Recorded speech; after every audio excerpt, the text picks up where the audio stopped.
Sir, आप नौजवान हैं और निश्चित तौर पे इस देश को, इस जनपद को, इस प्रदेश को नौजवानों की आवश्यकता पड़ती है और नौजवान ही इस देश के भविष्य होते हैं। इस विषय पर आप क्या कहना चाहेंगे? बहुत ही शानदार आपने बोला है। इस प्रदेश को ही नहीं, पूरे भारत देश को, पूरे विश्व में जितने भी युवा हैं और युवाओं के ही बल पर ये देश और ये विश्व चल रहा है जी। युवाओं की एकता और युवाओं का जोश जो होता है ना, वो देश को एक अलग दिशा देता है, देश को और प्रदेश को एक नई सोच, नई ऊर्जा के साथ आगे बढ़ाता है जी।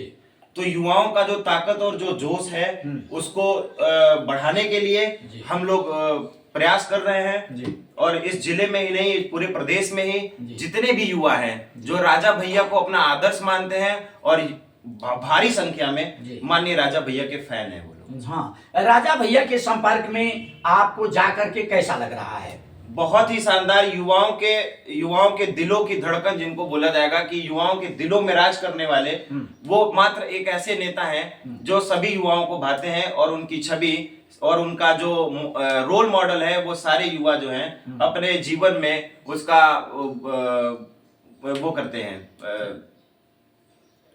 आगे ले जाने में। हाँ, आगे ले जाने में पालन करते हैं। हाँ। बाबू, एक चीज और हम जान लेना चाहेंगे, जैसे मान लीजिए राजा भैया विगत वर्षों से लगातार विधायक रहते हैं, गरीब दिन दुखियों की सेवा करते रहते हैं, तो उनकी कार्य प्रणाली से आप कब और कैसे प्रभावित हो गए कि आज उनका साथ दे रहे हैं? सर जी हाँ, बिल्कुल। ये मैं आपसे जब भी मैं प्रतापगढ़ कुंडा की तरफ रुख किया और मैं प्रतापगढ़ कुंडा में राजा भैया से मिला, तो जिस तरह की छवि बनाया गया था, शायद उससे बहुत ही ज्यादा अलग तरीके का जो उनसे सम्मान हम लोगों को मिला। वहां के जो जनता है और वहां के लोगों से जो बातचीत हुई, जो उनसे समझा गया, सुना गया, वो बहुत ही अलग तरीके से है। और ये जनता का आशीर्वाद है कि जब से वो चुनाव लड़ रहे हैं कुंडा प्रतापगढ़ से, अजय विधायक के रूप में है। बाबू, राजा भैया से आपकी मुलाकात हो चुकी है। राजा भैया आपको क्या आशीर्वाद दिए हैं, क्या कुछ संदेश दिए हैं, जो उसके बारे में थोड़े हमारे दर्शकों को बता दें। जी हाँ, वो जब भी उनसे हमारी मुलाकात होती है, सदैव उनका आशीर्वाद यही होता है कि निरंतर आगे बढ़िए, युवाओं के सम्मान के लिए आवाज उठाइए, युवाओं के रोजगार के लिए आवाज उठाइए। युवा जो पीड़ित है, जो जिनको शिक्षा सही तरीके से नहीं मिल पा रही है, उनको शिक्षा दिलाने में, आवाज को बुलंद करने में साथ खड़े रहिए। जनसत्ता दल परिवार उनके साथ है और सभी युवाओं के साथ है। राजा भैया, 2027 अभी आने वाला समय है, 2027 का चुनाव आने वाला है। राजा भैया का क्या संदेश है आपके लिए?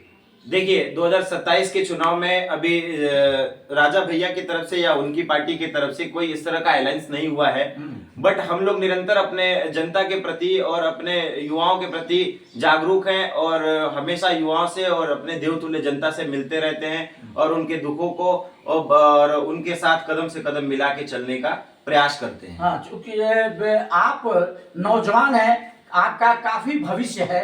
इस भविष्य को देखते हुए आपको राजा भैया ने क्या संदेश दिया है? आगे क्या कुछ करने वाले हैं आप पार्टी के लिए? पार्टी के लिए युवाओं का आवाज बुलंद करना, युवाओं के लिए रोजगार इस क्षेत्र में, इस जनपद में, जो कि हमारे जितने भी युवा साथी जो आज पढ़ाई करने के बाद से वो काफी अन्य शहरों में जाके अपना रोजगार ढूंढते हैं और करते हैं, उससे मैं नहीं, मेरी पार्टी भी बहुत ज्यादा आहत है। हमारी पार्टी और हम लोग का प्रयास यही है कि इस जनपद में वो कल कारखाने स्थापित हों ताकि यहाँ का युवा बाहर न जाए और यहीं और अपने जनपद में ही अपना रोजगार कर सके। अपने भविष्य के लिए क्या कहना चाहेंगे?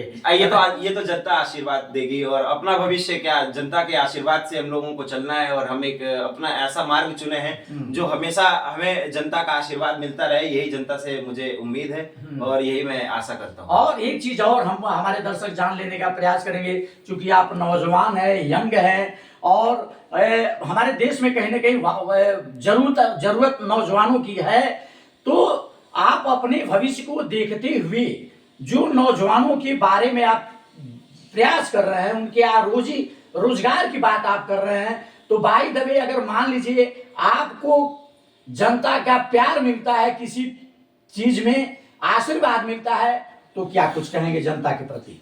जनपद में हमें यही कहना है, यहाँ कल कारखाने लगे, यहाँ फैक्ट्रियां लगे और यहाँ का युवा बाहर न जाए और यही रोजगार करे और अपना घर परिवार के साथ रह के दो रोटी खाए। इससे बड़ा आशीर्वाद, अगर जनता मुझे आशीर्वाद देती है, इससे बड़ा युवाओं के लिए और कुछ नहीं हो सकता है। जो कि कॉलेज, स्कूल और यहाँ का रोजगार पे सड़क से लेके संसद तक, वो विधानसभा तक हम लोग अपनी आवाज को उठाएंगे। बाबू, एक चीज अंत में हमारे दर्शक ये जान लेना चाहेंगे कि आप होली मिलन त्योहार चल रहा है हम लोगों का, हम हिंदुओं का एक बहुत बड़ा पवित्र त्योहार है, तो आप ग्राम वासियों सहित, जनपद वासियों सहित देशवासियों को क्या संदेश देना चाहेंगे? सबसे पहले देशवासियों, जनपद वासियों, ग्राम वासियों को मेरी तरफ से होली की हार्दिक शुभकामनाएं।